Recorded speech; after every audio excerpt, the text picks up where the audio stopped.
Okay.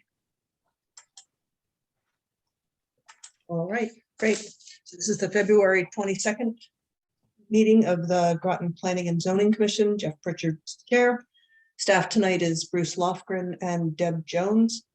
Members of the public can address the commission during public communications. You'll have to raise your virtual hand in order to be recognized and allowed to speak. If you're an applicant, we will promote you when your agenda item is up, so no need to raise your hand. Okay, first I'll call the Planning and Zoning Commission meeting to order. First item is roll call.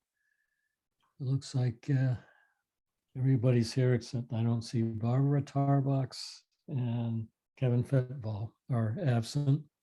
So I'll appoint Steve to sit for Barbara. So we'll have 5 voting members tonight. Next, we have no public hearings.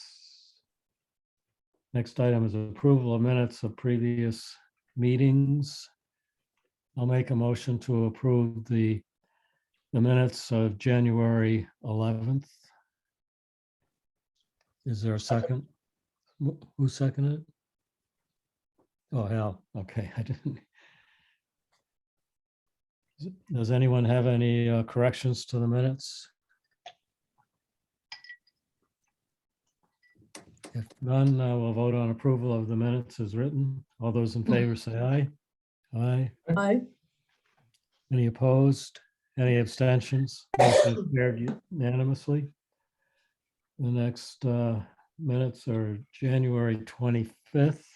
I'll make a motion to approve the minutes of January 25th. Is there a second? Second. Moved and seconded. Does anyone have any corrections? Hearing none, then we'll vote on approval of the minutes of January 25th as written. All those in favor say aye. Aye. Any opposed? Any abstentions? Motion I'll is carried. abstain because I was absent. Hmm? I'll abstain because I was absent. You shouldn't, that's not a reason for not approving, but okay. So the motion is carried then four in favor, 1 abstention. Which is Steve. Moving on then to public communications. Does anyone on the commission have any communications to identify, bring forth? Does staff have any? No, just noting that One late in the public wish to afternoon. address? late I this had a communication from Jim Sherrard. Any I hands?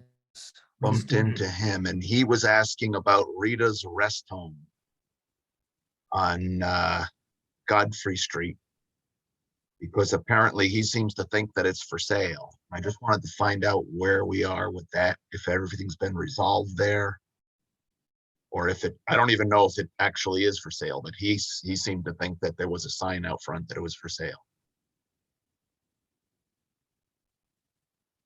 Do you want me to respond here? I don't know, if anyone knows anything about it, or if we should look into it. I don't, Usually- or where we ever stood with that application, because it seemed like it was up in the air for a long time. Yeah, so the site plan has actually expired.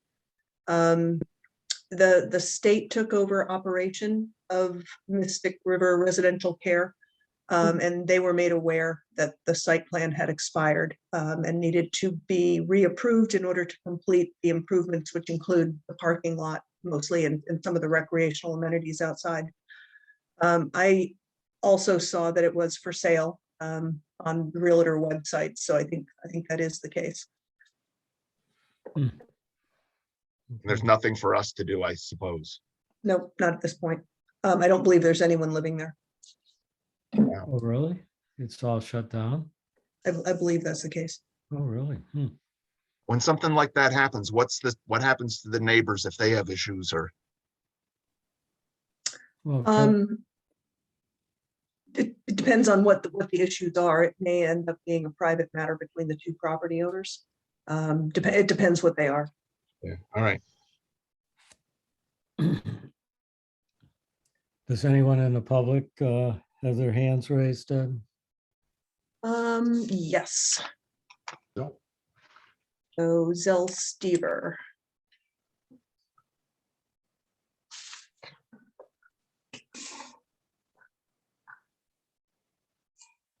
Can you hear me?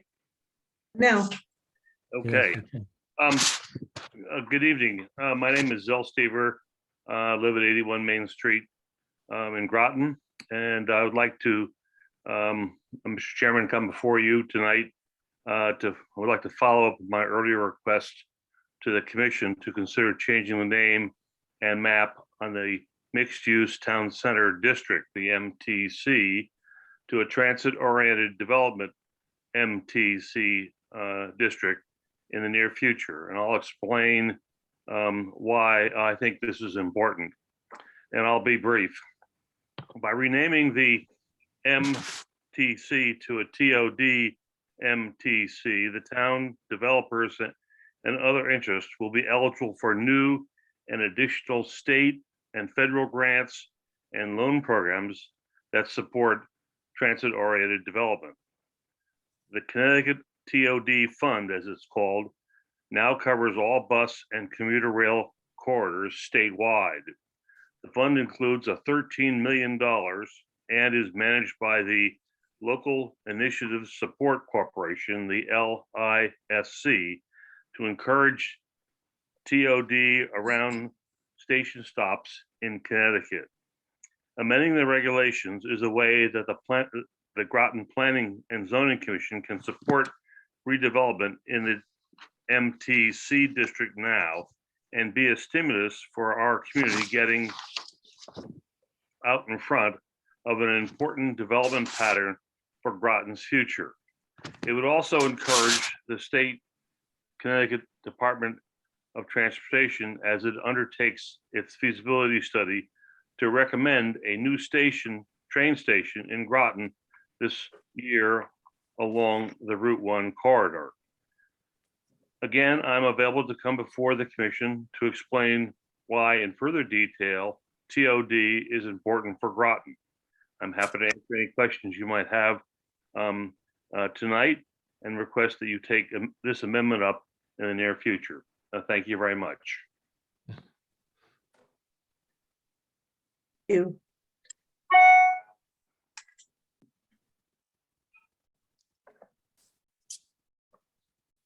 Anyone else, Deb? No, I do not see anyone else. All right. Excuse me. We'll move on then to next item on the agenda is site plans.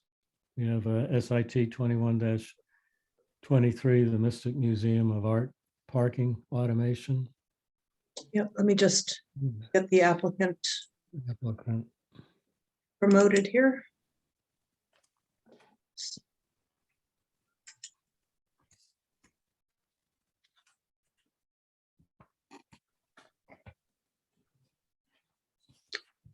Let's see.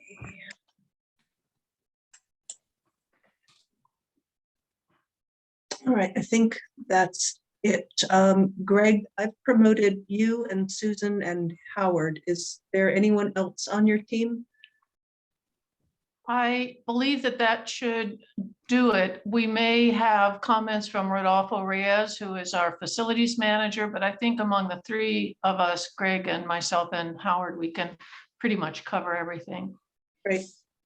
Go ahead. Okay. Well, good evening. My name is Susan Fisher. I'm the executive director of the Mystic Museum of Art, and I thank you for your work on behalf of the town of Groton. And I thank you for your time and attention this evening. The project that we have presented to the Planning and Zoning Board is entirely about an update of parking equipment. We have been working with an outdated and failing system for some time now, much to the frustration of parkers as well as ourselves and our staff. We're also taking this as an opportunity to cure some of the recurring problems that we have noted in the parking lot over the past several years. But the important thing that I want to drive home is that what's is driving this is the need for upgraded, efficient equipment that will make the lot overall more efficient. Over the long term, this equipment will help us. The long-term plan, of course, is to redesign the lot. This is at this presently out of reach, but the new equipment will help us reach that goal by maximizing the efficiency of the lot, freeing up staff and consulting time, and expediting patrons through the lot on a consistent basis so that we can make it function both for income purposes and for the public's ease of use. We've consulted with our neighbors, we've written to them and spoken to them, we've had handouts at the booth, and we will post all necessary signage once, if and when the project is approved. We've consulted with the Mystic Parking Group, in particular, the consultant who was retained to lead that study, John Burke. And we have found what we believe to be the most efficient and sophisticated equipment that has been tested across the country with the new flash parking system. This equipment is more dependable, it's faster, and it's familiar. Importantly, it will be familiar to users from other venues, such as other museums, sports complexes, and airports. Notably, Howard can fill you in on these details more than I can, but if you've gone to Providence Airport and flown out of Providence, you've used the flash parking system. The difficulties, the two top hazards that we wanted to address as this change in equipment gives us an opportunity to refocus around the booth. There were two top hazards that we wanted to address. One of them has to do with interference and bad behavior in what should be a fire lane. What we're identifying as an exit-only lane is also provides access for fire equipment. And we have found in the past that by allowing two-way traffic to use that space, we end up with oftentimes with confrontations where there's a gridlock, where basically two vehicles can't get past each other, either delivery vehicles or emergency vehicles that are too large for another car to get by. The other issue that we're addressing presently is just, I have to just stop here for a moment and feel the frustration of this. Every time we leave in the summer, we experience gridlock. People coming from the south end of the lot want to turn left. Instead of taking a loop around the parking lot, they want to turn left to get in line quicker for exit. That means that anybody going in any other direction cannot get by. This creates a lot of frustration on the part of other parkers and some dangerous situations as the night progresses and we have people who have had something to drink in their cars. So the remedies that we have found are to foster as much as possible a right turn environment as recommended by the Department of Transportation. By keeping traffic always turning to the right as much as we can and preventing drivers from having to cross another lane of traffic, we increase the efficiency of the movement of the parking lot all the way around, and we prevent some safety hazards. Secondly, we have created an exit-only lane where the existing fire lane is. This will prevent, first and foremost, it'll prevent any kind of head-on blockage that as we experience it now. And it will also, importantly, prevent people also from parking there or using it as a loading zone, which has been a real difficulty for us, especially in the summer. We'd like to funnel outbound traffic away from other traffic and keep the access to the exit kiosk as efficient as possible.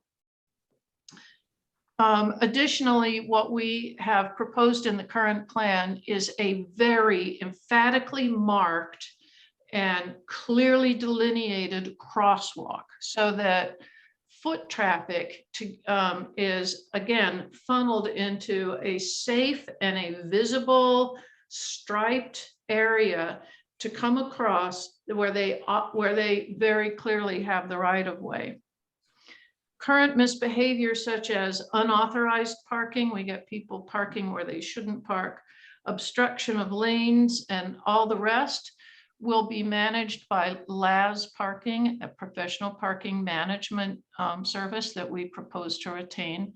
And they will be able to monitor as time goes by where the efficiencies are greatest in the lot and where inefficiencies need to be addressed. We have great faith in their ability to flag these things, understand them, and propose remedies. We as a museum simply don't have that kind of breadth of expertise or frame of reference. I have submitted, Greg has submitted for us an outline of our major message points in a document called Parking Equipment Upgrade, dated 2/15/2022. I'd be happy to review any of those points with you. I don't propose to read them out to you since you don't need them read to you, but I would highlight a couple of major points from those. The new traffic pattern, which includes a right turn and an exit-only lane, will eliminate existing cross traffic pattern that has created bottlenecks and hazardous driving in the past. We have dealt with those hazards for years now and are intimately familiar with them. Also, newly defined incoming traffic lanes will prevent the gridlock, which is common in high traffic moments. The introduction of transient parkers being able to access the lot from West Main Street also decentralizes a little bit the concentration of traffic using the main exit and entry. We are also proposing 3 kiosks so that our patrons may pay on foot before they even get to their cars. With Flash Parking's capability called license plate recognition, the cars that have already paid, the patrons who have already paid, will simply come up to the gate, it will lift and they can go out. There won't be any stopping. This alone is going to reduce the wait time, hence the frustration and hence some of the bad behavior that we see in the lot. 2 of the kiosks will be located. 1 kiosk will be at the north end of the lot by the Steamboat Inn. By the Argia office, to be more specific. 1 on foot near the museum on the west side of the lot, of the drive. And then 1, of course, right at, for drivers who haven't paid before, they will have an opportunity to pay at the kiosk as they exit. We believe this will keep the congestion down. We also believe that it will decentralize, again, the whole payment process so that instead of having everybody pay in one place, they can pay throughout the lot and then just drive away. Those are the main points that I wanted to drive home, and I am happy to answer questions that you may have. I'm also happy to turn the floor over to, there are 2 other people appearing for Mystic Museum of Art here this evening. One is Greg Fettis, the engineer, the site planner and engineer who put this site plan together for us. And the other is Howard Benson, who, speaking for Flash Parking, who is intimately familiar with its capabilities and technical features. Anyone have any questions for me? Well, we'd like to hear from your other, get the input from everyone first. And okay. then we'll go around and for questions. Okay. So I don't know, Greg, you usually is the. Yeah. Hi, Greg. Good evening, Greg Fettis with Fettis Engineering, an office at 70 Essex Street, Mystic, Connecticut. Professional engineer license in the state of Connecticut, representing the Mystic Museum of Art regarding this project. It might be best if I can share the screen, at least. Put up, and I have to say, Susan did an excellent job reviewing all the stuff, some of the stuff I was going to talk about, so I don't have to dwell on it, but at least you can see it, see the map, and we can kind of talk about some of the issues that we have at the intersection. You should be able to share your screen, Greg. Yep. Okay. I'm a little slow, but I got it. So I'm just gonna flip back to, we have a 3-plan set, basically the overall plan. And the rectangle there kind of at the main entrance is the area of focus, and that's where the most of the kind of rearrangement of directional traffic, adding stop signs, adding signage, adding some striping, basically trying to keep traffic kind of in line. Not, it's kind of a free-for-all now. It's not well marked. The aisleways are not kind of standard 11 or 12 feet wide. There's not a lot of direction out there, and that offers up confusion, and it offers up the gridlock that Susan was talking about. So on this plan, just the overall, the pay on foot kiosk, one is located, and I'll show that on the blow up, but one's located here, the other one over by the Argia office. And then also we're going to be allowing traffic in off of West Main now, where now it's just, I think it's just permit parking only entrance. And then again I'm going to go to the second sheet, which has a blow up of the main intersection. So one of the things we're doing is widening the entrance. Currently it's kind of substandard. It's less than 24 feet wide. The shaded area on the, this would be the southeast side or the northeast side of the lot, sorry, or northeast side of the entrance, so it's a very minor kind of expansion of the aisleway, but what it does is get us 24 feet, which is kind of standard for two-way traffic. And then as you proceed, and I'll just mention the booth that's currently there is being removed and actually relocated over by the restroom and police station. And that's going to be utilized for storage of traffic cones, maybe the lot full sign, just items that are necessary to better the traffic control during busier times. So also you can see there's an island proposed. It's a 2-foot wide island that will house the entry and exit gates, as well as the entry and exit kiosks, which again, Susan mentioned, if you did not pay on foot, you would drive up and pay at the kiosk. On the entry, you'll take a ticket, and that'll allow you to go in. And coming in, you'll hit a stop sign, which is currently not there. You're going to come to a T intersection there, which will allow you to make a left to go to the major part of the parking lot and the Steamboat Wharf area, or a right to go to the south parking area. Very stop bars and a stop sign located there. And there's an additional island there that's going to house the camera, which Susan spoke about, that'll recognize the license plate if you've already paid. So all these striped areas, we striped them to keep traffic kind of more in line, but we didn't recurb because we want it for fire access or emergency vehicle access. So they can still kind of have that area in a kind of a wider turning radius to get into the south parking lot, and similarly leaving the site in the exit lane. So all these striped areas are basically that, just painted on the ground on the existing pavement. And also the new pedestrian walkway, which is gonna basically stand out and allow, and then there's stop signs coming from all directions there, so you're stopped. There's a pedestrian walkway also, so you'll be stopping, kind of, if someone's in the walkway, you'll be stopping again.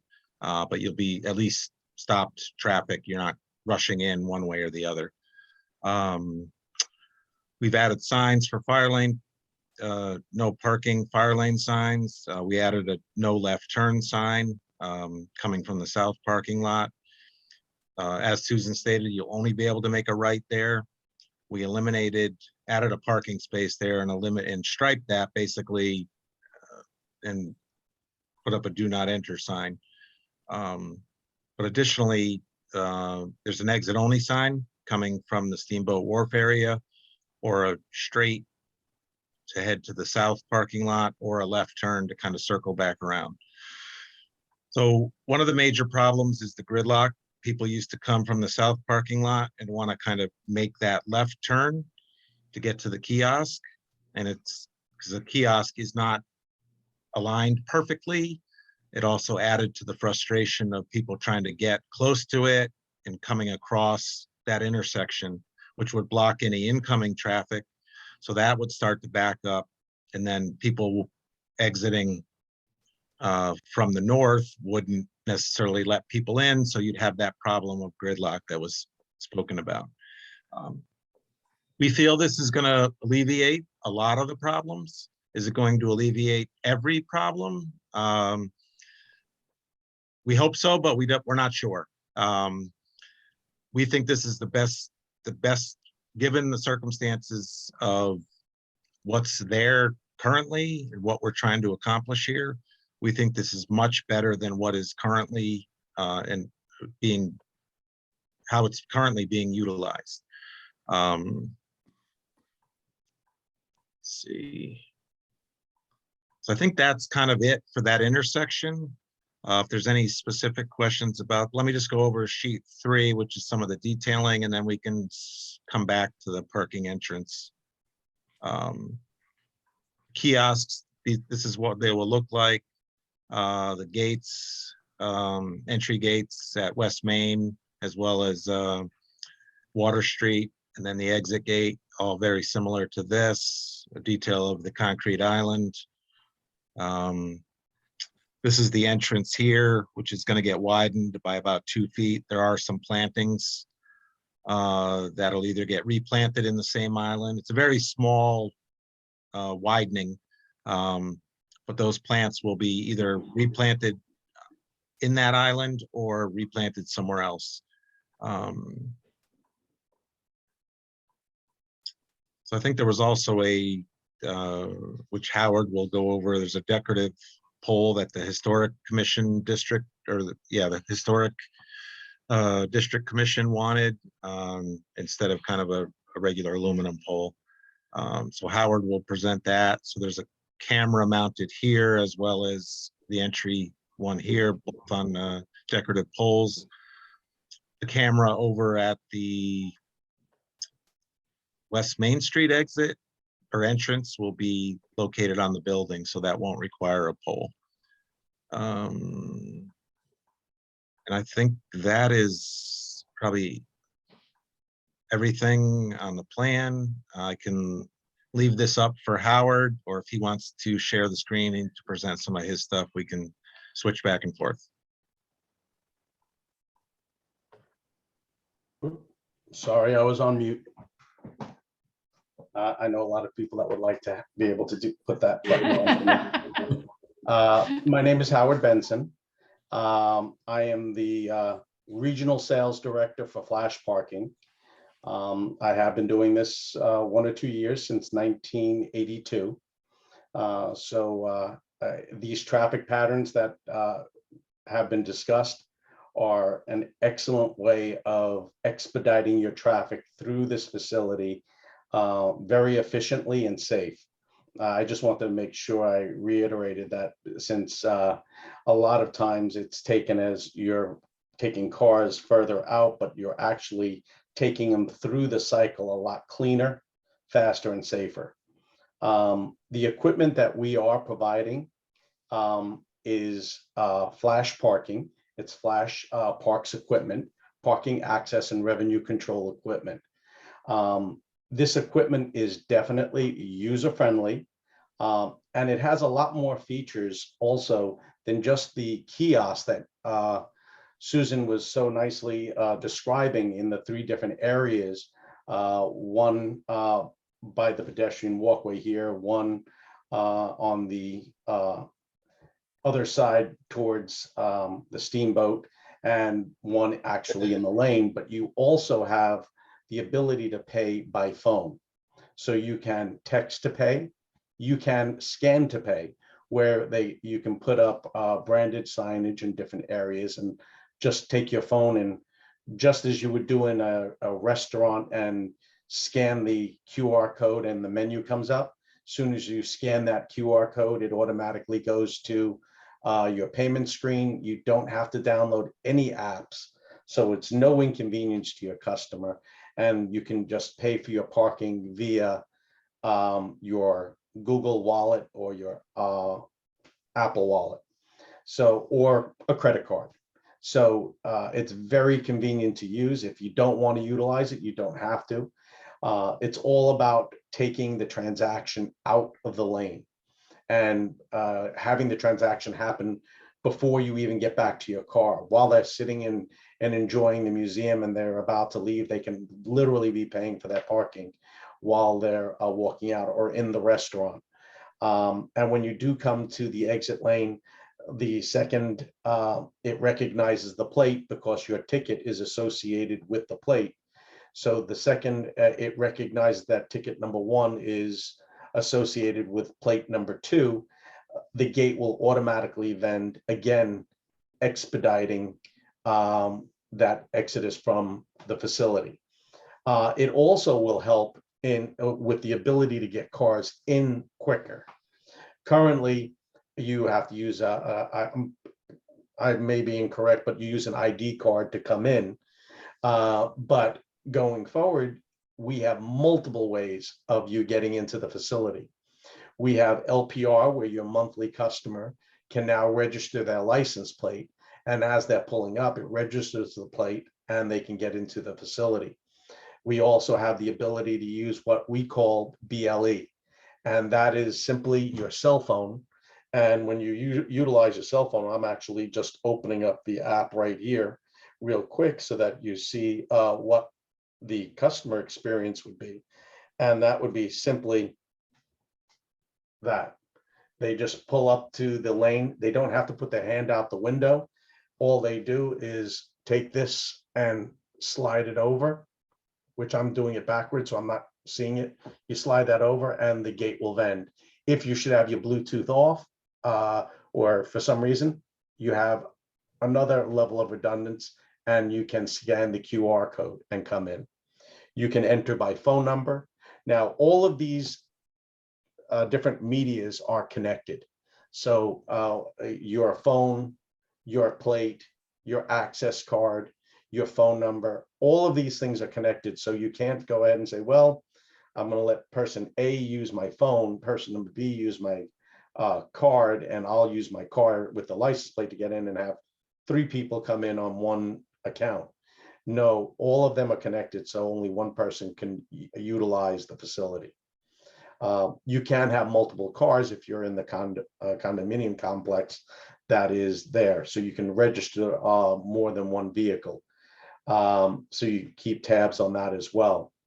It has a plethora of different types of reports that can help you understand your lot for future, sorry, I'm shutting my phone off, for future staffing, future, and I'm talking not about just staffing in the lot, but future staffing in the museum, local restaurants, different traffic personnel that you put on the streets in the summer. You'll know exactly how many people are coming into your facility, what your highest times where your volume is the highest and the lowest, where cars are going out more frequently than not. So you can start to understand traffic patterns. And this is all in real time.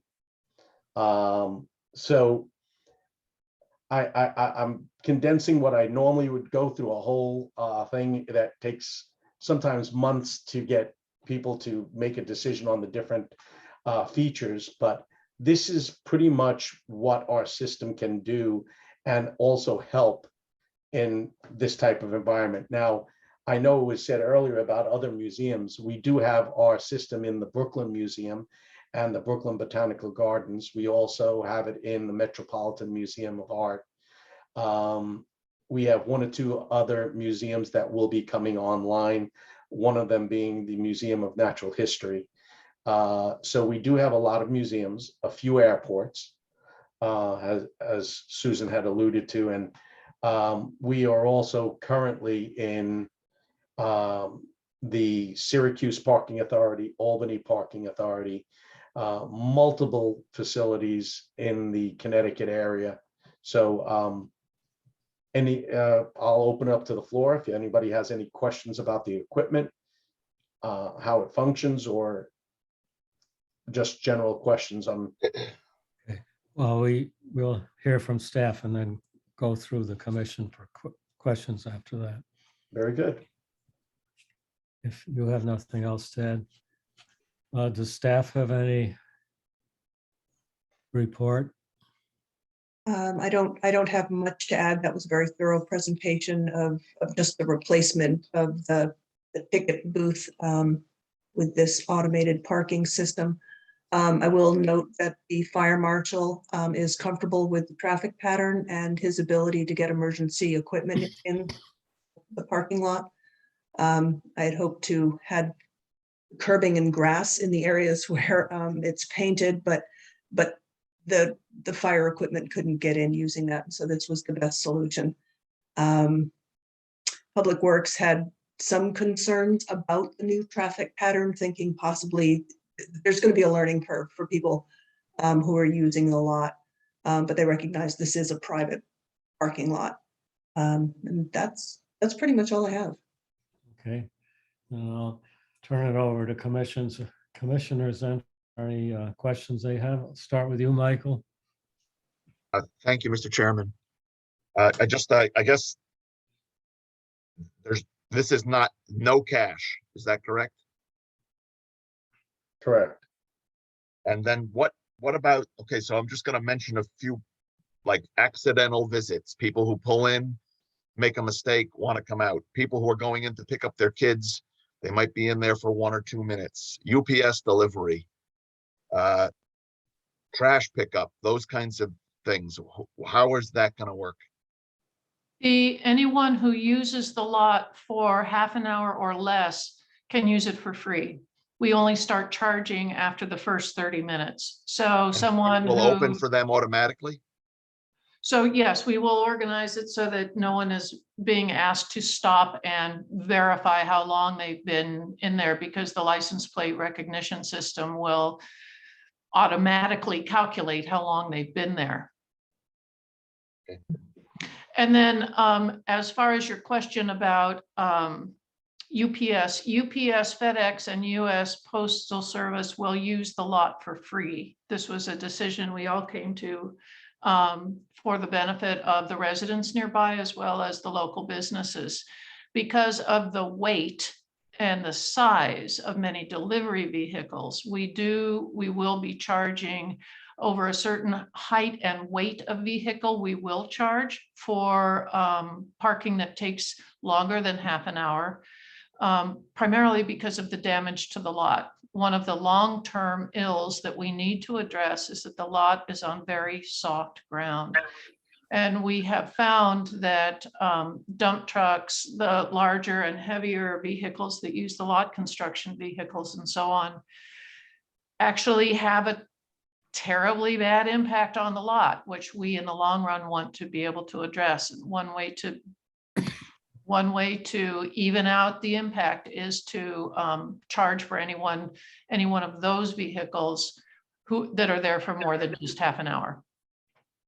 That's it. I don't have any other questions. Thank you. Hal? I don't have any problem with the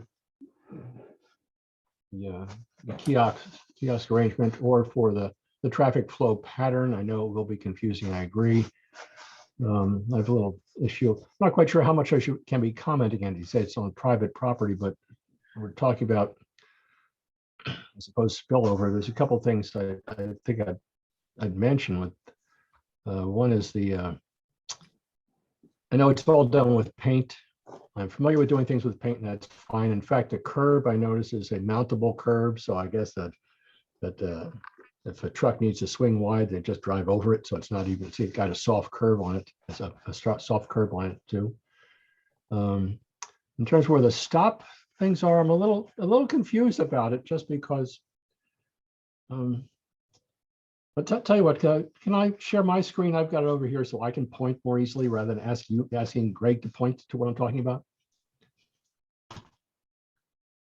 Thank you. Share screen.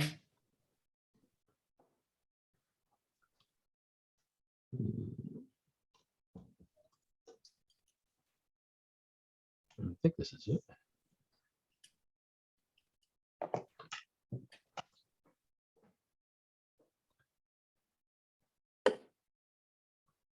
I have no idea. Are we sharing? This Oh, now? you're not sharing it. Yeah. Not sharing anything? What? No.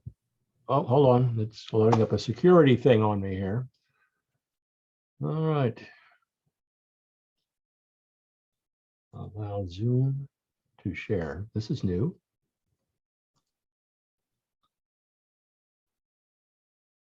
I'm sorry, bear with me here. It's a surprise. I will mention you've got a crosswalk there, by the way. I notice you already had a painted crosswalk approximately there. Just a sort of a detail is that the lines in the crosswalk 100% of the time, if you're going to not use just parallel lines, are more like what you already kind of had, which is that they always go parallel to the flow of traffic, not just perpendicular to the flow of the people. That's how you make them visible to the cars. The people can see it clearly no matter what. So it just makes sure no matter which way that angle is, take a look at every place else. It's right out of the MUTCD that the lines go parallel to the flow. That makes it really visible to the cars. This is not going to let me do anything. So Can you just You describe? want me it? to do you want me to reshare mine? yeah, go ahead and reshare yours. I've got a couple other things. All right. So you've got on the inbound lane, right? And you follow down, and I suppose you've calculated out how many cars stack behind that. That's why things are the way they are, or is it just sort of that's where they fell? Oh, it's not random. So we had to take into account the exit and the entrance. So Okay. All right. So my question was just wondering if behind that the crossbar that was calculated to be exactly 2 cars or exactly 3 cars. I just wondered how much flexibility there was there. So it was just sort of coming in, we have about 70 feet to the gate, which is 3+ cars. Okay. And then leaving, there's about 50 feet, which is 2+. Okay. That actually tells me there's a tiny bit of flexibility, but it wasn't exactly there. Because then after you've gone through the gate, then you're going to pull up on the inbound side again. You're going to pull up, and then now you're at a stop sign. And what you did put it exactly perpendicular, which means that right turning traffic can't turn in an 11-foot radius like that without kind of pulling out into the other lane. So, but you've got the stop sign for the cross traffic beyond where they would turn.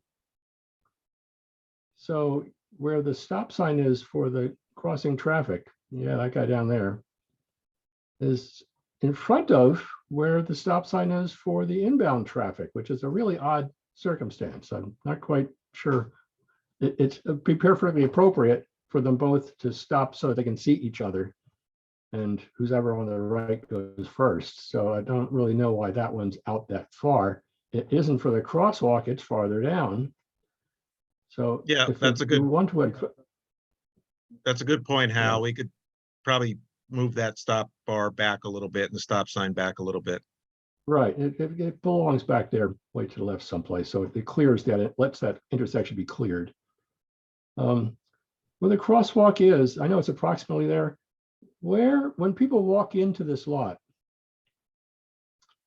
and they're coming on that right-hand walkway from the street, assuming they haven't come from elsewhere in town, how do they get to the, I know how they get to the museum and how they get to the west, the south lot. How do they get to the north lot?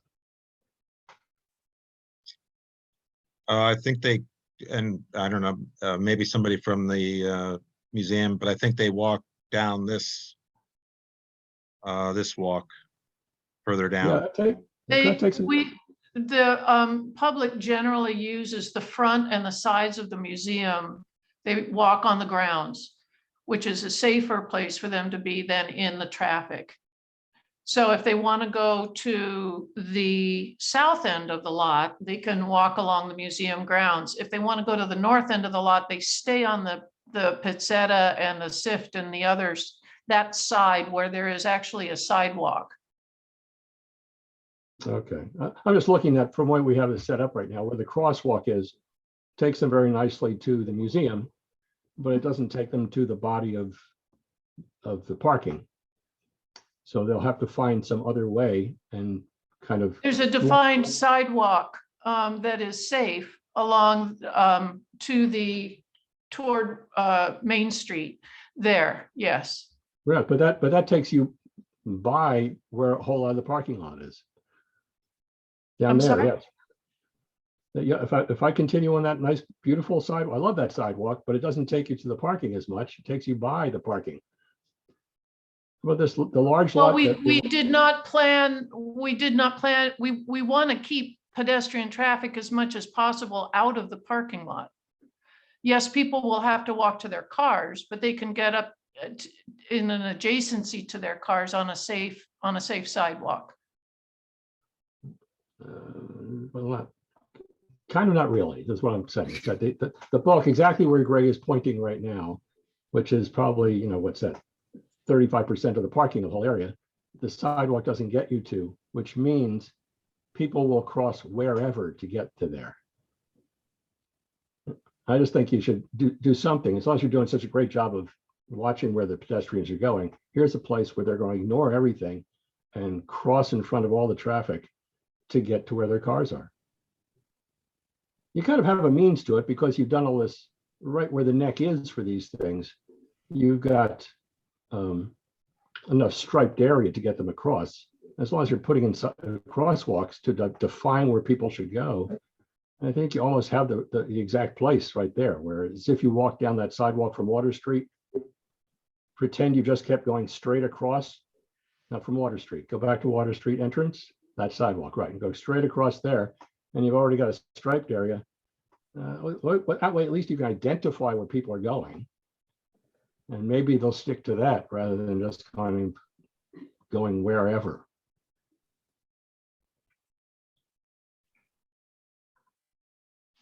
All I can do is say we can monitor what actual user-defined pathways become. We can always modify. We thought that this, where the crosswalk is indicated now, gets people to the other side of the lot along which they can walk in relative safety. We can put in additional crosswalks, certainly when like I say, when we find out where the user-defined paths go.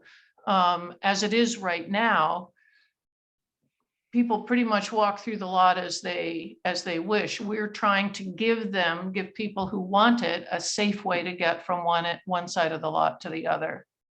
Okay. I understood that. And that's why I'm saying I don't think this does that. I appreciate what you were trying to do. And I think this doesn't really accomplish that. The sidewalk that's on the other side, on the west side along there, doesn't get you to your parking. And the crosswalk doesn't do it either because it takes you to the wrong side of things are. So they have to walk right in the aisleway or across the grass, or I guess you've actually got planting there. So right now, there's no defined way to get to the bulk of the parking lot. So I appreciate that. Fine, if you're going to actually monitor it and be ready with some extra paint Mhm. to Sure. put some extra lines in there, because I think that's what it needs. Right now, it is Sure. not defined how to get to the parking lot. And if it's not defined, well, then they're going to do whatever they're already doing, and Mhm. you'll be in the same place that you were. Mhm. I think that'll be good. I agree. There's going to be a learning curve. I do suggest that with you've got stop, right, turn only sign there. Something that might also stem some confusion, especially for people who are tourists and haven't been here 100 times. It also should just tell them how to exit. So I have right on there, right turn only, parking lot exit, because that's what they're looking for at that point, hopefully. And that might shift everybody through. Otherwise, you don't want people hunting for what, not wanting to know, because people who don't know what they're doing stop. We will mount exit directional lanes just the way you see them in say in an airport parking lot. We will make sure people know with signage, the wayfinding to the exit only lane. Okay. Point well You've got all taken. your signs listed on here, and they don't say that. That's the always I see is the exit only line, Mhm. but I don't see any of the other signs on here, which are all spelled out. Mhm. You've got that error. Once you're already in line for exit, you've got signs. For the other places, I didn't see any exit signs. And Since so, it's a major feature of this design, we certainly will identify that pathway. Yep. Okay, Mhm. all right. I Anything else? suppose that's it for me. All right, thank you. Sue? Yeah, no, I don't have any comments. I think it's a great idea. That parking lot design really did need improvement, and thanks for taking this action. We appreciate it. Steve, do you have any questions? Yeah, just a couple of quick ones. I actually had a visit to this lot on a busy day and got caught in the little, at the southernmost portion of the lot. And I was wondering, we went down there looking for a spot, and of course it was all full. Is there some built-in thing to have a full indicator with this system? I don't know if that's a Greg question or a Howard question. I would ask Howard for some guidance on that. We have found that by putting up lot full signs, we frustrate people because the next time someone leaves, the lot is no longer technically full. So Yeah, I just thought with the automatic system, is there something that knows how many spots are there, how many Yeah. people? let me refer that question to Howard. Are you still with us, Howard? Yes, I am. Can our system do that? Absolutely. For aesthetic reasons, I don't know if necessarily you would want to have that. You can have it where when they pull up to the lane on the ticket dispenser that's in the entrance lane, it will say lot full, and it will actually allow you to come in and circle out so you can keep the traffic pattern going.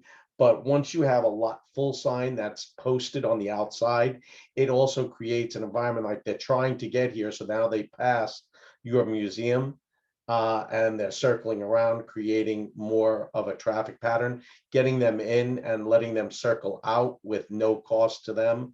And also, if a space does open up while they're coming through, you can. And your system can shut off automatically if you so choose to.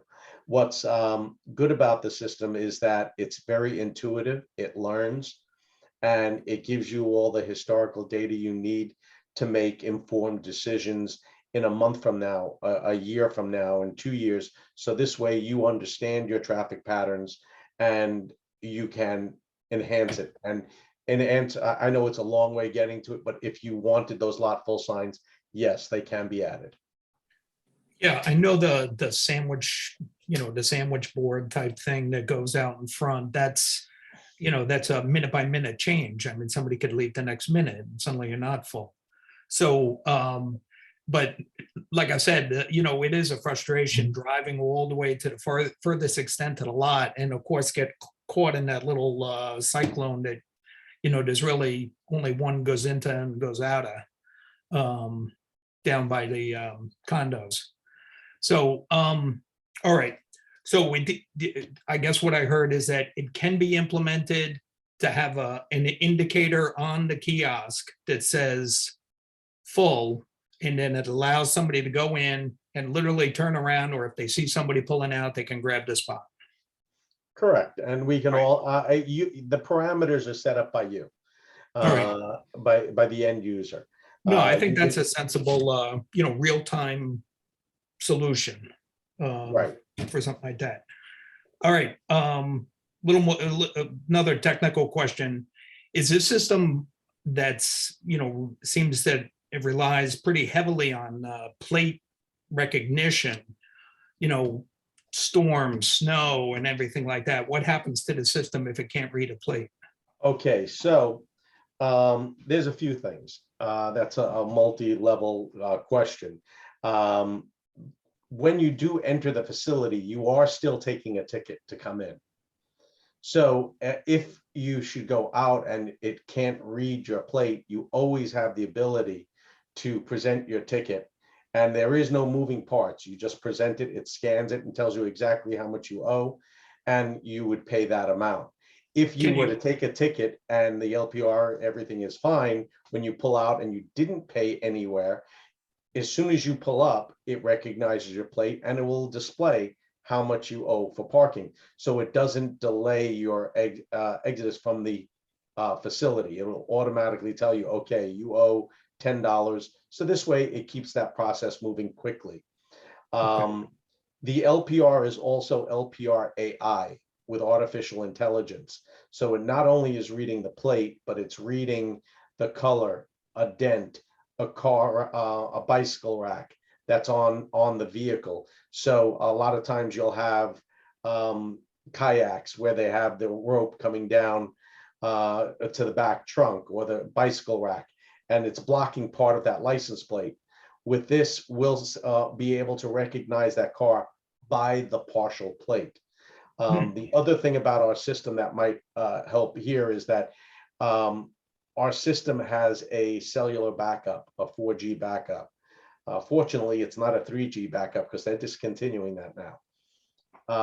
But with a 4G, 5G backup, if your hardwired internet should go down, it automatically transfers to a cellular backup. So it always keeps that traffic pattern moving. We have a 99.9% uptime. Awesome. And power failures, I assume you got some UPS that won't get people trapped in a lot. Well, all of our gates have what's known as a power fail auto up feature. If Okay. power should fail, the gates would well, actually, I shouldn't say it'll automatically go up, because that's a decision you make. If it's a highly secure facility, they don't want me to let the gates go up, and we don't allow them to go up. But in a facility like this, obviously, it would go into the up position, allow your patrons to come and go freely. And when power is restored, the gates would come down. Okay, awesome. All right, Of course, last that's if question. the car is not underneath it. Since we all know that we've sold many of those spots 5 times over with validation, how is validation being handled? Well, there's multiple ways to validate. Validations can be done the most simplistic way, and that is by printing out barcodes that can be issued, and just by sticking it onto the ticket, you scan it on exit or at the pay on foot, and it will validate your parking, whether it's free, percentage off, dollar value off. And since this is a high-tech system, we have the way of doing it with e-validation. And with e-validation, you go on to your phone, tablet, computer, all password protected, so people can't just hand out validations and say, oh, you come in here, I'll give out free parking for the whole parking lot. No, that's all monitored. And you can give a local business 100 validations, or even 200 that they're billed back for at the end of the month, or billed in advance for validations that they're issuing.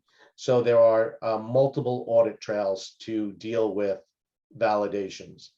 You also, by the way, have e-reservations here, which through ParkWiz, Spot Hero, Arrive, they can book their parking in advance online. Okay. All right. Love the idea of an upgrade. Hope it works. That's all I got. I hope so too. Yes, all right. Yeah, I think all the questions I have already been addressed. Mr. Chairman, could I ask one more question, ahead. please? Yes, Mike. I ahead. just wanted to, the handicap spots are along lower than on this screen here. How does a person access those? And I guess my other concern is that crosswalk, and I would like to just know, how does it transition into the lawn? Is it like, are you stepping up onto a curb? How The does that cross- end? The crosswalk, we won't be asking people to step up onto a curb. We'll make sure that it's smooth. Okay, I As guess my far- concern is if a person in a wheelchair were to use that crosswalk and they get to the other end, what are they doing? They can get up, they can move either along where Greg is showing access, or they can go around the other way, and you see the walkway that goes up right where he's showing it. That is also a means of level access for handicap patrons. Both of those are going each way. Okay, I understand if you're going into the art museum, but if someone were to use this as a validation and they were coming from a restaurant across the street, say like Pizzetta or something like that, and then they use that crosswalk and they get to the end of it, they're being pushed up onto the grass, or they have to continue and then do this really circuitous route to get to their car or go through the parking lot. I don't know. I just like, We'll make Concerns sure me a that little both bit. ends of the crosswalk are level. yeah, okay, but one of them is ending in grass. You mean the one by the museum? Yes, The area, you'll see that is striped off. We're not Yeah. allowing people to park there. It's not a drive lane. Right? That's just reserved free space and has always served as handicap access. so that's where a person would, if they were in a wheelchair, they would go there, then to the front door, then back again, and then down to the handicap. They could go either way. Someone coming across from Pizzetta could either go down the way Greg is showing now with the cursor and park in that handicap space, which is wide enough for someone to exit from the side of the car, not just from the back, but from the side, and then go up that level pathway to the museum. That's right. Anyone coming across the crosswalk could go either that way or along the striped pavement and then up to the front door.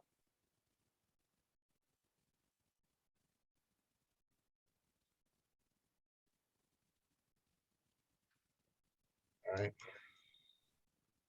Mr. Chairman, can I throw something in that same vein? Go ahead, Hal. Is that in terms of handicap access, now, I understand you're not doing anything physical here. This is mostly about the kiosks and paint. So maybe this is mostly a heads up for when you get around to redoing the parking lot a little more thoroughly. But even for there's no way for handicap access, part of the route is just walking in the driveway unless it's striped off. That's everything about handicap access isolates where the handicap access is. You don't make your way, nor do you do a circuitous route to go around it if you're doing any kind of new construction, which you're not doing here. So I'm not going to go too far with that. However, for this, as you mentioned, the driveway on the walkway on the left side of the driveway, that southern walkway, as it goes out to Water Street. Is that also, as you come down there, is that a curb cut there on level all the way across? Or is that a little curb there? There's no curb there. There's no curb there. So that is probably the best handicap access from Water Street. because then you don't need to do anything else. That gets all the way up to Water Street. And if anything, the solution to this, at least for the time being, and maybe going on forward, is a sign at the end there should be for handicap access for the parking lot. And Just for seems the, awkward to me. Well, If let's I were in a wheelchair and you came across that crosswalk and then you get to the end and your car is right in front of you, now you've got to go right, left, right, you got to go all the way back. You know, you're making the person like go or leave the safety of the crosswalk and start, you know, moving across the, I yeah, don't know. no, I agree. Well, it's kind of what my dissertation started to be in, but I realized I didn't want to redesign it on the fly here, because I still have a problem with where that crosswalk, that new crosswalk or new location of crosswalk could solve some of this, but then you still need to dig up and change the way the curb is in front of those handicap Even if there access, were a because- piece of crosswalk that went from the lower end of that new and a piece of sidewalk that went straight down. Right there. Absolutely. Absolutely. It's kind of where it belongs, which solves a lot of things. But as I say, they're not doing that No. much physical Okay. work here. I'd be in favor of that completely. That would start to make a little bit more sense of getting you into the rest of the parking lot. Yeah. But maybe People are this gonna is mostly rip across that anyway. It's gonna be worn puddles and mud and everything else, because that's where people are going to walk, whether there's a sidewalk there or not, I would say. I think they're going to just walk right in the driveway, which is exactly what we don't want to happen. But if part of the technical thing is that it'll be monitored and corrected, if in fact it is a continued problem, I think that might be the best we can do without mandating a lot of other construction to the curbs right now. I'll leave it at that, Okay. not too. But I would, as a lesser evil, I would say that having a handicap sign at the Water Street exit, the Water Street entrance to that walkway on the walkway on the left side, that would at least keep people from finding themselves completely trapped. That is where by the way, at the Water Street exit on, as we're looking at it on the left side, that is where the crosswalk goes across the street to the other side of Water Street. So that becomes a natural path for people to take. No, I completely agree. It is. It's a natural path if you know it's there. If you're a tourist, you might have missed that because you were dropped off at the restaurant and now you're all going to the car and you don't know. Mhm. Well, how you parked your car there, so you do know. Yeah, a little. If in fact you parked there and made your way back, then you already did know. So we're looking at the other direction. Maybe you don't, and you don't want anybody having a surprise and walking a wheelchair out into the driveway. You don't want anybody doing that. So a 1x1 sign fixes that. All right, I'm done. I just wanted to mention, hello guys, I'm Rodolfo Reyes, the facility manager of the Mystic Museum of Art. And just for Hal and Michael, the history of the Painted Crosswalk, that came after 3 years of me visibly watching the patterns of the people.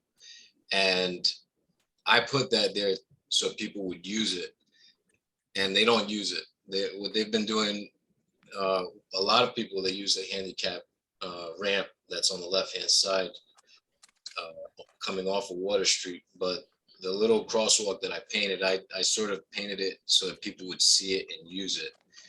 They don't use it. A lot of people, they come out of the alley from Sift when they're going straight into the parking lot. And the majority of the people going into the middle of the lot, they'll come alongside the water and then come in that way from the backside. You don't really have a lot of people crossing in the middle of the parking lot.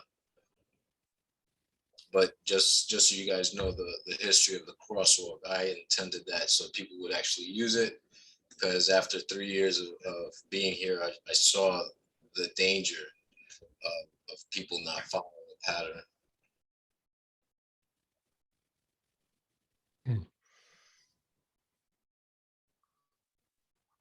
I did have one question on the letter that or Matt described the text of what was going on here, there's mention of an assistance call button. Where does that call go to? It will go to LAS Parking Management and it will be active 24/7. And they will have a staff person in this immediate area.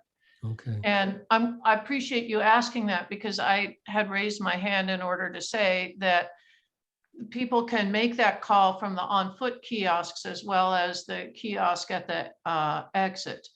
What that does is take any problems that people are having out of the queue for leaving, or not all of them, someone leaving who's using the kiosk at the exit could use it as well. But since there's two other kiosks, it decentralizes the access to getting customer help. Okay, so it is manned 24 hours. Yep. That's good. Okay. Which is one reason we're outsourcing it, because we're not here 24/7. Oh, I wouldn't expect people to Thank be able to heavens. do it locally. That wouldn't work. Yeah. All right. Okay, has everybody seen a copy of the proposed motion? Has the applicant seen it? Yes. I assume there's no issues from the applicants. It's straightforward. Does anyone on the commission have any concerns with the motion? Okay, then I'll make a motion to approve a site plan SIT 21-23 for the Mystic Museum of Art parking automation, 9 Water Street, to install a new automated payment system and adjust the parking lot circulation with the following modifications. 1, technical items as raised by staff shall be addressed. Is there a second? No, it's moved and seconded. Any discussion on the motion? Hearing none, then we'll vote on the motion for the site plan 21-23. All those in favor say aye. Aye. Any opposed? Any abstentions? Motion is carried unanimously. Thank you. So we have 21st century parking lot now. It used to be a muddy field at one time. Okay, good luck with that. And we'll see you back. Thank for you. Upgrades upgrades to the parking. Okay, moving on, then we have site plan SIT 22-01 boat repair building, 215 Flanders Road. So looks like the applicants are here. I'm going to promote them. Okay.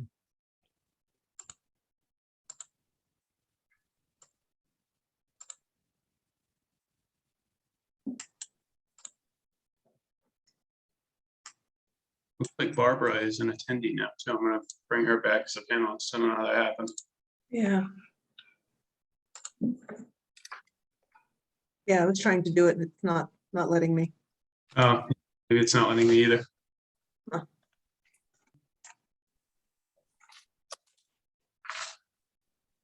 What's up?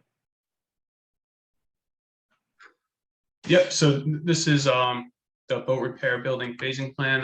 Seamus Moran is Is here. Venus supposed to, is he present for this item?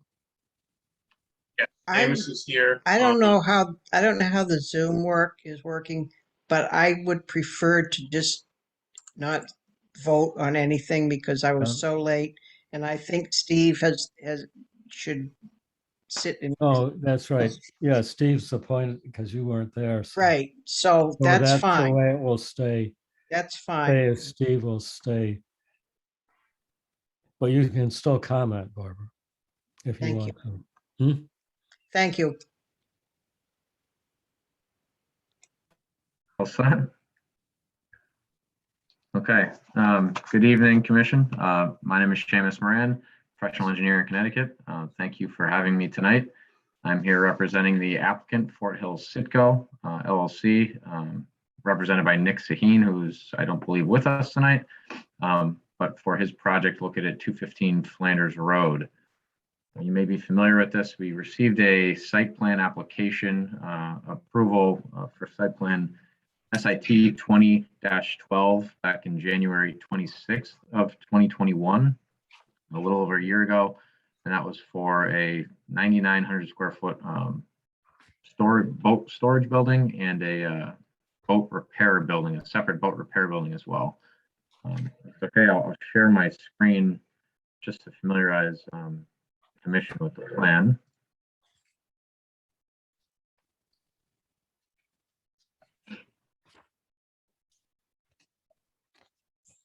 Hopefully everybody can see this. Okay, so you might, hopefully you are familiar with the plan. North on this page is on the right side of the page. So as you're driving up Flanders Road, it's on your left-hand side. And there's an existing building on the site, on the southern half of the site. We had approvals back in January of 2021 to construct a 9,900 square foot boat storage building and a repair building, which if you can see my cursor, there's also some exterior boat storage areas that were approved with that plan. Subsequent to that, there was a minor administrative site plan that was approved, ASP 21-26, which was approved in September 17th of 2021. That was just to shift the building slightly to get away from the retaining wall and back a little bit more. And it also shrunk the footprint of the repair shop slightly. So what the application we have before you is a site plan modification just to phase the construction of that. He got into the construction pricing and realized with the current pricing of construction that he can't afford to build both at the same time. So what he'd like to do is construct the boat repair shop first, which is a smaller building, along with the necessary improvements, utility, landscaping, pavement improvements for this building. Not do anything where the future 9,900 square foot boat storage building will go until a later date. So it's essentially, we're here before you for a site plan modification to phase the construction into two separate phases, to construct the repair shop now and the boat storage building in the future. There's not a whole lot that we have to discuss, I guess, in terms of the phasing. However, the parking does work. It's spelled out on sheet 2 on the plan here. We spelled out for each of the phases the minimum required and the maximum allowed parking. We meet that for phase 1, and then phase 2 is essentially just the full build out, which is the approved plan from January of 2021. I don't think there's a whole lot of detail I have to go into, but I'm certainly happy to take any questions or answer any questions you may have at this point. All right, well, we'll turn it over to staff for their report, then open it up to the commission for their questions. Bruce, do you have anything to add to the? Sure, yeah, thank you, Mr. Chairman. Bruce Lofgren from OPDS. I do not have too much more to add here. Yeah, I reviewed the plan. This is it's a phasing plan, so nothing has changed from the approval. Like Mr. Moran was saying, it's really just phase 1, that building, phase 2, the larger boat storage building. So there's really not too much in terms of zoning or requirements that change here.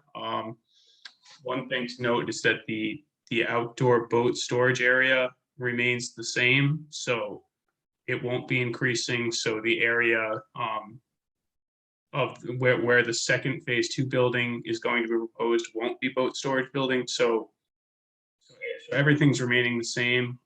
Landscape improvements are going in phase 1. There will be ADA parking. There will be accessibility. So all the essentials are and zoning requirements are being placed in phase 1, and then phase 2 will add parking, build the second building, and bring everything else into requirements with the additional building.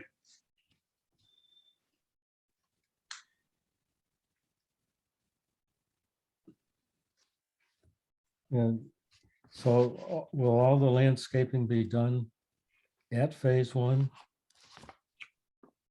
Yes, Yes. all the landscaping will be done with phase 1, which is actually, I noticed earlier today that that is actually not reflected on this plan. However, Bruce That's why pointed that out. We were not trying to sneak that by. Bruce pointed that out. The landscaping has to be done. I just forgot to update it on the plans. Okay. Before we file any plans or anything like that, we will certainly update that so that all landscaping will be installed for the phase one. No, the reason, that's why I asked the question, because I thought the note said they wouldn't be done. And yet the motion actually talked about evergreen vegetation. Okay. So I'll open it up then to the commission for any questions, comments they have. I'll start with you, Mike. There's no questions or comments. Okay, Hal, do you have any questions, comments? No questions or issues. Barbara, do you have anything to add? No, I'm good. Thank you. Okay, Sue? I'm good too. Thank you. Wow. Steve?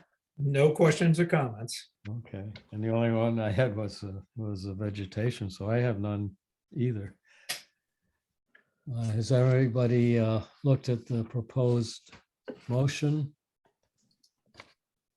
And has the applicant seen it? Seen the I- motion? Haven't yet, but I've had plenty of communications with Bruce, and I trust that there's nothing. Yeah, I did email it to you a little earlier, Seamus, so you probably didn't see it. I'll take a look. Does anyone on the commission have any questions on the motion? If not, then I'll make a motion to approve site plan SIT 22-01 boat repair building phasing plan located at 215 Flanders Road with the following modifications. 1, all boat repair work shall be completed inside of the building designated for boat repair on the approved plans. No outdoor repair work is permitted. 2, any outdoor storage or display of boats shall be limited to the areas clearly defined on the approved plans. 3, the temporary sediment fence line on the approved plan shall be considered the limit of disturbance line. No land disturbance or construction activities shall occur on the wetland side of this limit. 4, a continuous screen of evergreen vegetation shall be maintained along the eastern property line. If any of the plantings die or are removed, they must be replanted with appropriate evergreen replacements. 5, the design engineer shall certify the stormwater improvements have been constructed per the approved plan prior to the issuance of certificates of site plan compliance. 6, technical items as raised by staff shall be addressed. Is there a second? Second. It's moved and seconded. Is there any discussion on the motion? Hearing none, then we'll vote on the motion to approve site plan 22-01.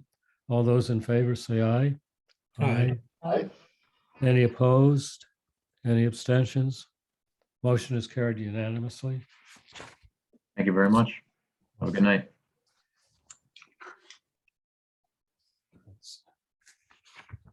Shortest site plan I've seen. Okay. Let's see. Next item is zoning regulation amendments, prioritization discussion under old business. Assume everybody has looked at Deb's memo.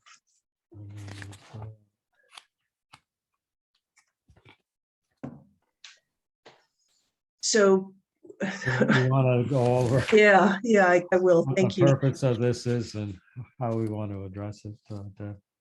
So, as you all know, Diane has retired. She did probably 90% of our zoning regulation amendments. In addition to that, OPDS has, as of January, started a project to design and implement an online permitting portal that is taking probably up to 40% of the planner's time to do this project.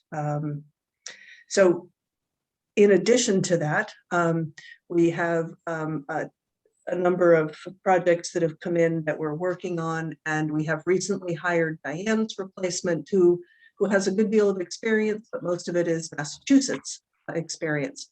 So we're looking for some input from the commission to prioritize what zoning text amendments you want us to work on next, given that we don't have the bandwidth we had, say, a year ago.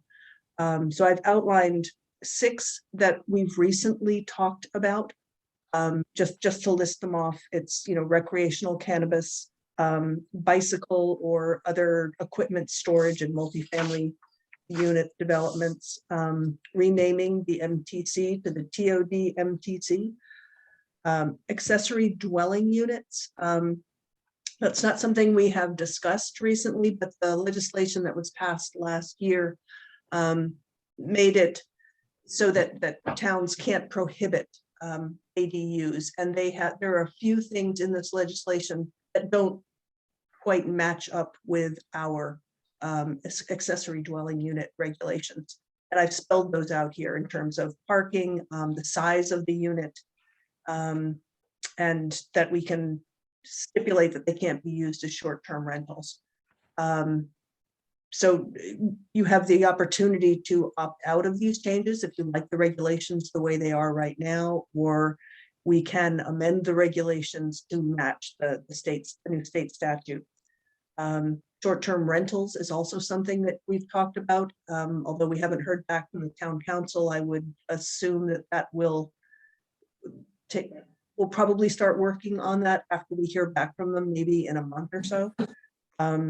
And then updating parking standards. We've noticed a couple of parking standards that just absolutely don't work. So we're looking for some input from you as to, we don't have to prioritize all of these things, but if you could just tell us what number 1 and number 2 are, we can start working on those. So the accessory dwelling units has a time limit on whether we have to act on it if we want to avoid opt out. That's right. So that's probably makes sense to leave that as one of the top items.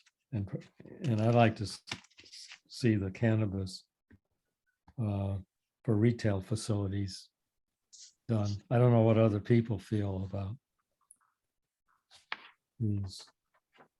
Yeah, like those two, and short-term rentals is a hot topic. Well, short-term rentals, I think, that's a different priority because we would work with the town council ourselves on that. I like the Massachusetts court decision that's in that handbook. Right. Yes, Very interesting. That was realistic, I think. yes. But to have this, I would like to see the short-term rental kind of, I know that it's a big, gonna be a mouthful, but we waited an awful long time for the town council to get back to us the last time, and I feel like I'm at the point where I believe that this is a land use issue, and that we should really be leading here as opposed to sitting around and waiting. but to have staff start preparing. Well, I would almost, wonder if I we would should- like to handle it like we handled cannabis. Not allow them, just stop it Yeah, until we deal with it. Because it's from everything that I've been reading, this is causing all kinds of problems with housing costs. It's why, you see the apartments, right now, the inflation in apartments is outrageous. And one of the things they're attributing it to are all of the houses that are being turned into short-term rentals, and we're losing them as primary residences. So even if we just do a stopgap on that and 6 months, a moratorium on them until we can figure it out. But I don't think that we can sit on it forever. No, I agree with you, Michael. And I think it's not fair to some of the big businesses in town, the hotels and everybody. It's like the law is what it is. It's been reaffirmed reaffirmed in Massachusetts, yet we're not enforcing it. We're just kind of digging ourselves a deeper hole.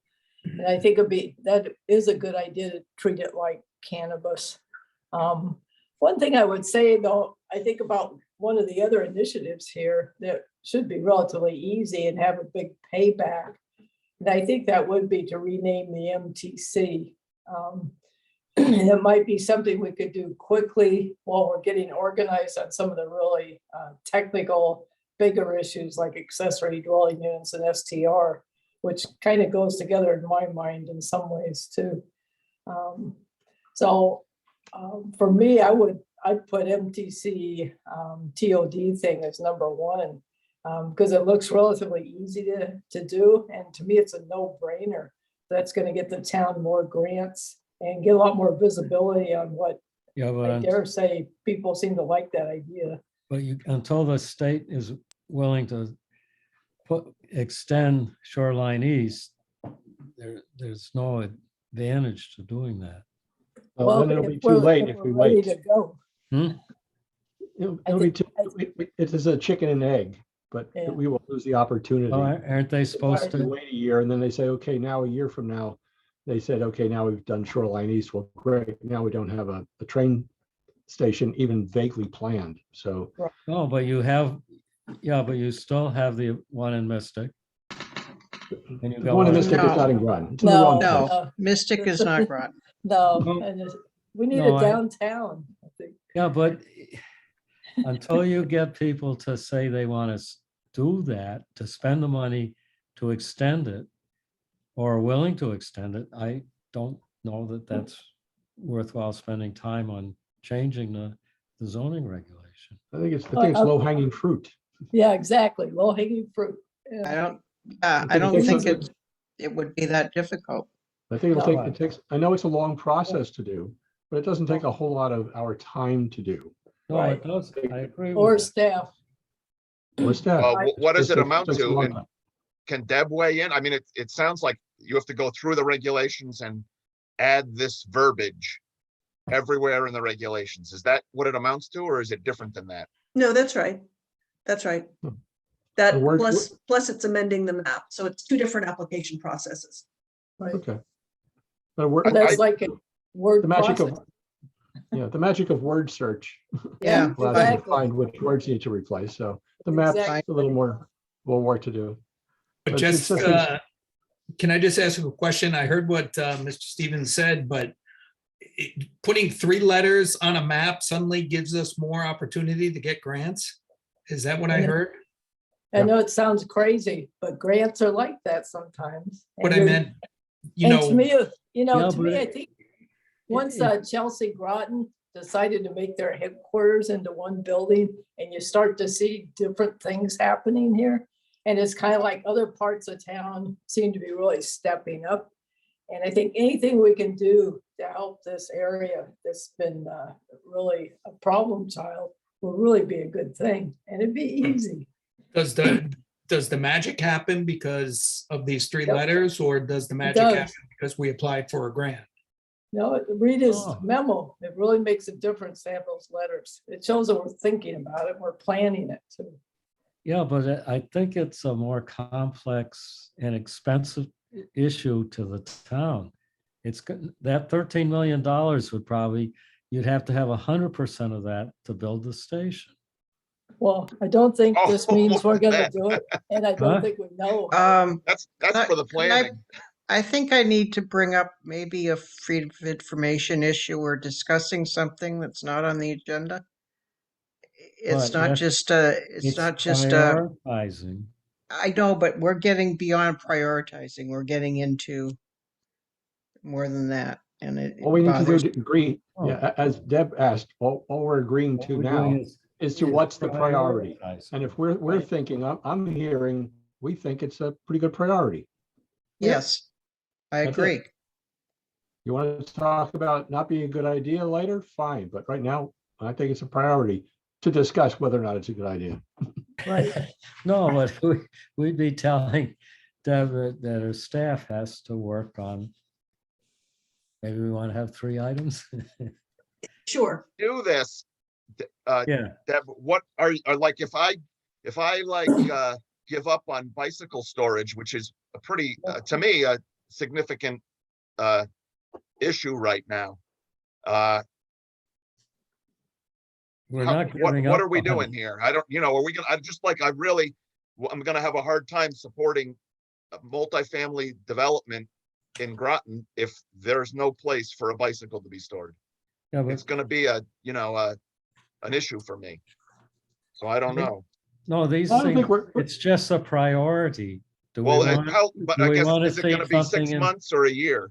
No, are we saying couple of months, I think, to get Yeah. something started. Right, right. I think that's true. Certainly with bicycle storage, MTC, even ADUs and cannabis, those are fairly easy to pull together. I mean, it will take, the way we do it, we'll bring you a draft, you'll Yeah, modify that it, doesn't we'll seem bring it hard back. to me. There's Oh. other towns that must have it. Oh, no, but it's got to fit into our regs and we've got to make sure Yeah. it's in all of the sections. And again, consider we've got 60% of staff time here because of this other project we're working on, which is why I just want, if you tell us the top 3, that at least gives us some guidance rather, getting excited about the next suggestion somebody brings up. I just want a path here for us to really start working on things that you feel are important and are priorities. Should we each get to name 2 things? Well, I mean, mine personally are the short-term rentals and bicycle storage. That would be my 2 first, the first 2. And the short-term rental would be a quick one for me, because I would just say, put it on the back burner and let's leave it there. We can deal with it. But I would say, let's turn it off until we can deal with it. And I'm not sure it's that easy. Because there are so many short-term rentals that already exist. No new ones. Understood. So It's the something I minute we want to, call in and they ask, they're not allowed anymore. They Yeah, never were. They never were. Yeah. Well, I mean, what are we cutting off? We don't Well, have I anything to cut off. No, Well- I think there's a problem because the zoning official defined them as residential uses. Well, that could be a So- problem with the zoning official, Oh, well, not the zoning text. no, but I think to reverse that, I don't know how you would do that. and my No. point is this is a more complicated one than bike Right. storage. Yep, it definitely is. Well, I'm sort of not willing to just ignore it. We're not If I can talking help it. about, we're not talking about ignoring it, just what's the most important thing right away to get something done. maybe to your point, Michael, it's easier, it sound better, because to me, I look at it and say, I sure don't want parking to drop off the list, because I think that's gonna be a really complicated one. It is really involved, and we're all over the place with parking. I don't want to lose it, but can I live without it for 4 months or 6 months? Probably. So maybe the trick is not so much the questionnaire going to all of us is which 2 do you want, is put them in order. We'll each put whatever we've got here with our top 5 in order, and then Deb gets to compare those, and whichever ones get the most votes for the top ones, that's their priority. So Okay. should we have I mean, Deb that seems send reasonable. out, Deb can send out a questionnaire? That's what I was just Yeah. thinking. We Hey, can, why we'll don't we send out do a, that? No doubt. okay, That's we'll the send best out a way to doodle poll. Tell resolve us how it Thanks, came Deb. out. Can I Okay, ask that's just great. one more comment? Like last Yeah. meeting, it was canceled, the last meeting. And I kind of wish that if we have meetings where they're going to be canceled, or if there's not a lot on the agenda, can we add some of these things so that we can have conversations? We Like I would can, have wished that last meeting, we could have just had like a workshop. We're not going to have a regular meeting, but we're going to advertise this as a workshop for these items, and we're going to just have a conversation among ourselves or bring people in. we can do that. We can do that.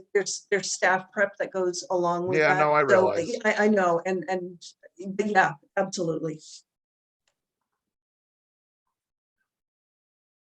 Okay, so we will send out a doodle poll and you guys can vote and we'll see what comes up, what Perfect. comes out, and we'll start working on them. Doodle poll is just one more thing for you to do. Oh, I'm not doing it'll that. be passed on. It's passed We're on. gonna put that at the top of the list. Exactly. Wow. All right. Moving on to new business. We have new applications, Mystic Pizza, rooftop deck, Harp and Hound outdoor patio. Referrals, we have Town of Stonington referral on cannabis prohibition. Does anyone have any- Moratorium. Moratorium, really, yeah. Does anyone have any comments for that? I assume we would have no comments since it doesn't impact us.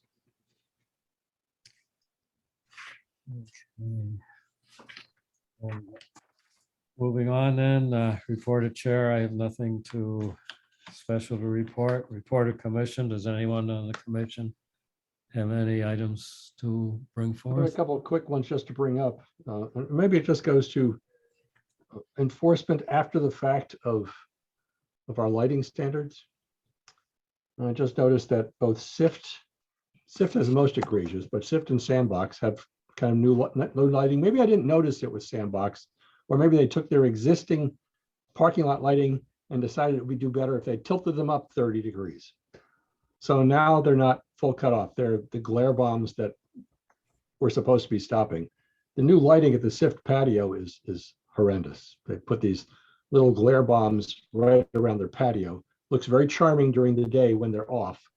At night, it's exactly what we're trying to prevent. Are they on the upper deck? Is that what you're talking about? No, they're Okay. on the On the little side. surround of their patio. Okay, okay. They have these little finials that are lit up, and they got 100 light bulbs in them, and it's awful. Okay. Are they fixed to the building or are they somewhere else? Yes, no, they're fixed to the little low wall. They've got the little low wall that separates their seating from the sidewalk. And they're inside the They're wall? on top of the wall. Oh, on spaced top. along the wall. Yeah. The little wall is what, 3 foot high or 3'6" or something like that. It's just a little dividing wall. And they Yeah. sat them on top of theirs as if it needed something else. So They probably aren't on the plan, but no, I don't think they were anywhere. they just happened. Yeah. That's what third shift is for. Hmm. Does anyone else have anything to bring forth? Okay, report of staff. Does staff have any? Just a couple of things. So as I noted earlier, we have hired a new planner for Diane's replacement, Tabitha Harkin. She actually has been in our department for the last probably a little over a year as the community and neighborhood planner, working with the economic and community development staff. Previously, she was a planning director in a couple of towns in Massachusetts. So she definitely has a wealth of experience with planning and commission work. So we're happy to have her for sure. Data center meeting Thursday night. I think we sent out the notice to you. It's in person at the senior center. It's also via Zoom, and it'll also be on YouTube if you can't attend and you're interested. And then we're probably going to need a special meeting in March to review the CIP. We haven't gotten it back from the town manager's office yet, so we don't have a final document. And when we do, we'll just poll you folks and see what your availability is. You have anything, Bruce? No, I don't have anything to add. Okay.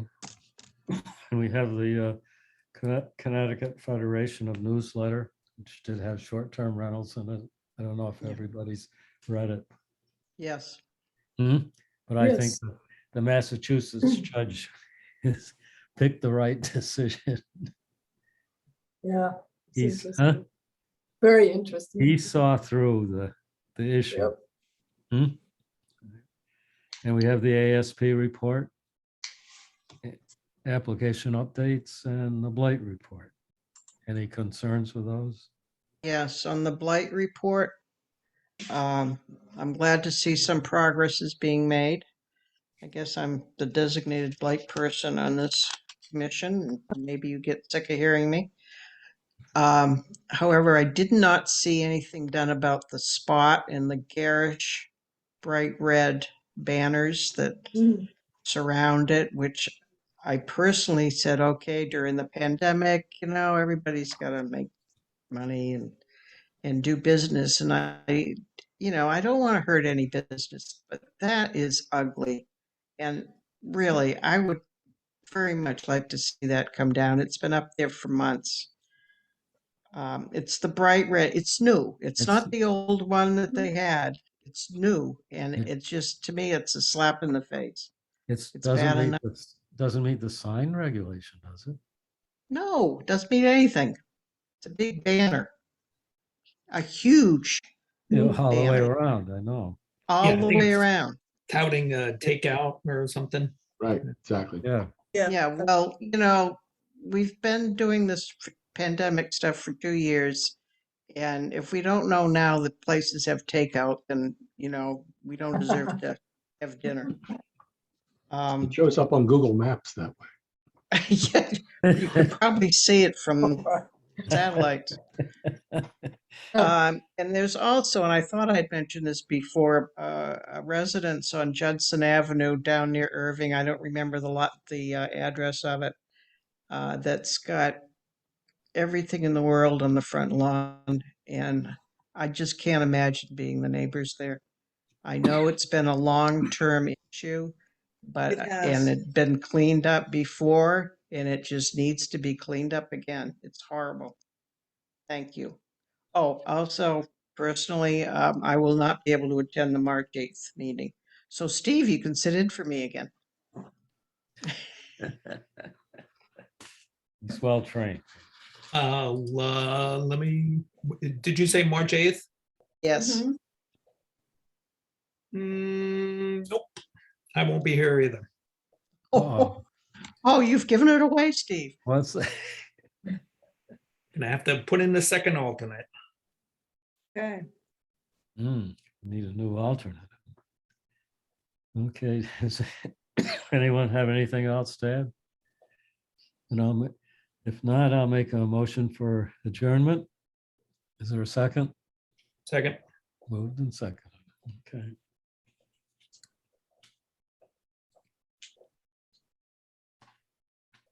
So, see everybody except for 2 people on the 8th.